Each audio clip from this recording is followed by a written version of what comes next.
काय प्रमुख निर्णय काय झालेत बैठकीत, काय जिल्ह्याला मिळणार? सर्वप्रथम मागच्या आठवड्यात मी येऊन जो पीक नुकसान झाले होते त्याची पाहणी केली होती. त्या पाहणीच्या नंतर कलेक्टरला आम्ही सर्वे करायला सांगितलं होता. तो सर्वे करून आम्ही शासनाला पाठवलेला आहे. सगळ्या लोकप्रतिनिधींची अशी अपेक्षा असते की त्याच्यात मदत मिळावी. शासनाकडून लवकरच नक्की त्या ज्यांचे नुकसान झालं आहे त्या शेतकऱ्यांना आम्ही नुकसान भरपाई देण्याचा आहे. दुसरा, आजच्या बैठकीमध्ये अनेक विषयावर चर्चा झाली. जीवन मिशन असेल, त्याच्यातले बरेचसे प्रकल्प अपूर्ण आहेत.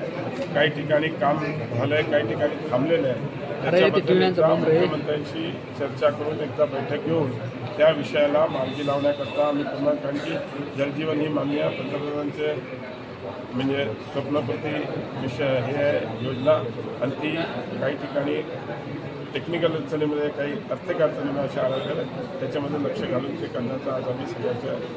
त्यानंतर लॉ अँड ऑर्डरचा एक विषय होता, तो पण आम्ही आज डिटेलमध्ये चर्चा केली, SP बरोबर चर्चा केली, आणि त्याच्यामध्ये आवर्जून लक्ष घालण्याकरता आणि ताबडतोब हे करतात.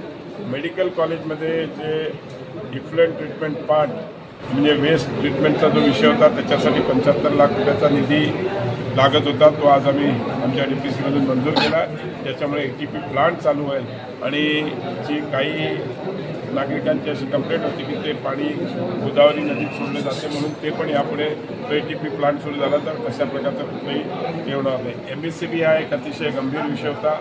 त्या विषयावर पण सगळ्या अधिकाऱ्यांशी सगळ्यांशी चर्चा केली. जे ट्रान्सफॉर्मर्स पाहिजे त्याच्यासाठी पण निधी आम्ही उपलब्ध करून देणार आहोत. आणि लवकरात लवकर सगळीकडे त्या माध्यमातून विषय, आणि एक विशेष बैठक MDंना बोलवून त्यांच्या उपस्थितीत जे काही प्रलंबित प्रश्न आहेत ते छोटे छोटे प्रश्न मार्गी लावण्याकरता असा घेतला की पुढच्या 15 दिवसात एक MDंच्या उपस्थितीत एक बैठक नांदेडमध्येच सगळे लोकप्रतिनिधी आणि MSCBचे अधिकारी, खाली विशेष MSCBचे आम्ही आता एक 2-3 बैठका विशेष करणार आहोत. एक आहे ST म्हणजे ट्रान्सपोर्टच्या विषयी, पण बरेच या कंपन्या येतात, त्यांच्याबरोबर एक स्पेशल बैठक फक्त STचे विषय घेऊन, तसंच MSCB म्हणजे करून बैठक घ्यायचा निर्णय घेतलेला आहे. त्यानंतर आम्ही अजून एक निर्णय घेतला आहे, स्मशानभूमी अनेक ठिकाणी सगळ्या लोकप्रतिनिधींची मागणी होती.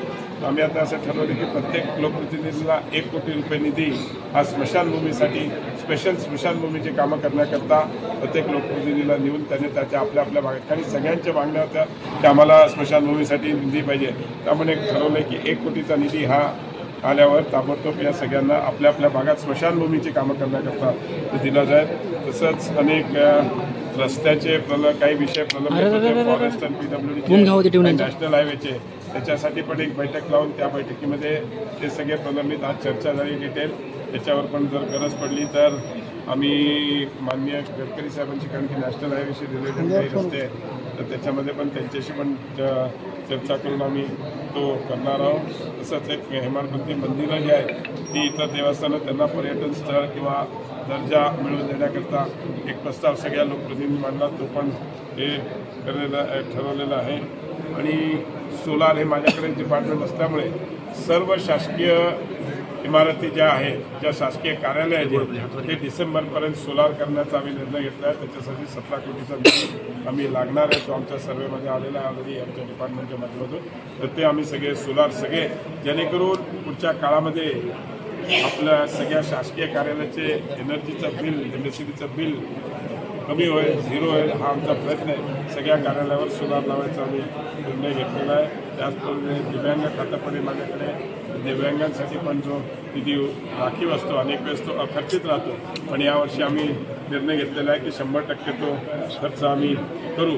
त्याच पद्धतीने आज आता इकडून रस्ता सुरक्षा पथक, street safety spot Nanded police यांनी तयार केलेला याचा QR कोडद्वारे ऑनलाईन तक्रार करता, म्हणजे मिशन निर्भय महिलांसाठी, स्टुडंटसाठी आणि मिशन समाधानी नागरिकांसाठी याचं पण आता उद्घाटन करणार. असे अनेक निर्णय घेतलेले आज सगळे, आणि निधी आल्याबरोबर जसे आले की ह्या सगळ्या कामांना आम्ही मार्गी लावू आणि नक्कीच या नांदेडच्या सगळ्या विकासामध्ये पूर्णपणे लक्ष घालू. महापालिका असो किंवा ग्रामीण भागातले असो. स्पेशली मी सांगितलं तसं ऊर्जा विभाग आणि ग्रामीण भागातल्या शेतकऱ्यांचं जसं पीक कर्ज असेल बँकांकडून त्याच्यासाठी पण अशा 3-4 बैठका आम्ही पुढच्या काळामध्ये 15 दिवसात लावू की सगळ्या शेतकऱ्यांचे निर्णय आम्ही मार्गी लावू. खासदार रवींद्र चव्हाण यांनी एक गंभीर प्रश्न उपस्थित केला आहे. शैक्षणिक हब झालेला आहे नांदेड, पण इथे विद्यार्थ्यांना ड्रग्ज पुरवले जाते. लॉ अँड ऑर्डरवर पण आज आम्ही SP-ना स्ट्रिक्टली सांगितलं आहे की अशा सगळ्यांवर ताबडतोब कारवाई करा. काही मेडिकल शॉपमध्ये जर मिळत असेल तर त्या मेडिकल शॉपला FD आणि तुम्ही दोघांनी मिळून ताबडतोब सील केलं पाहिजे, त्यांच्यावर गुन्हा दाखल केला पाहिजे. साहेब, लोकप्रतिनिधीच पोलीस निरीक्षकांची शिफारस करतात, त्याशिवाय अधिकारी घेऊ देत नाही. अशा वेळी पोलीस अधीक्षक काय करतील? राजकीय हस्तक्षेप असं काही नाही आहे. मी तर आजपर्यंत पालकमंत्री झालो तरी कुठल्याही पोलीस स्टेशनला कुणाला द्या असं आधी आजपर्यंत सांगितलं नाही. आणि शिफारसपत्र अशी असते की असं एक हे लोकप्रतिनिधीला वाटते की हा माणूस आपल्या पोलीस स्टेशनला आला हा चांगला काम करत देतात, आम्ही पण देतो. आता माझ्याकडे संभाजीनगरसाठी अनेक लोक म्हणतात मला DCP आहे, मला इकडे यायचं, आम्ही देतो पत्र. ते शेवटी निर्णय जो असतो तो वरती ACS होम्स घेतात, त्यांनी घेतलेला ते असतो. तो काय आपल्यावर ज्या आमदारांनी आपल्या विरुद्ध CM तक्रार केली होती त्यांचं आता झालं का समाधान? सगळे होते समाज, त्यांचाही गैरसमज होता, तो गैरसमज दूर झालेला.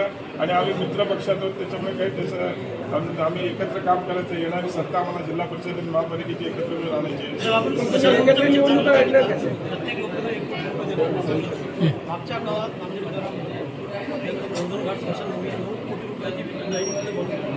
आज 5 वर्ष झाले काम अशोक चव्हाणच होते हे सगळं पुढाकार त्यांनी पुढाकार घेऊन हे सगळं केलं.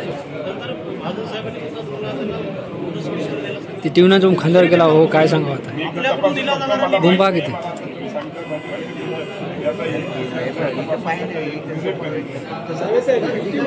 थँक्यू. नांदेडच्या निवडणुका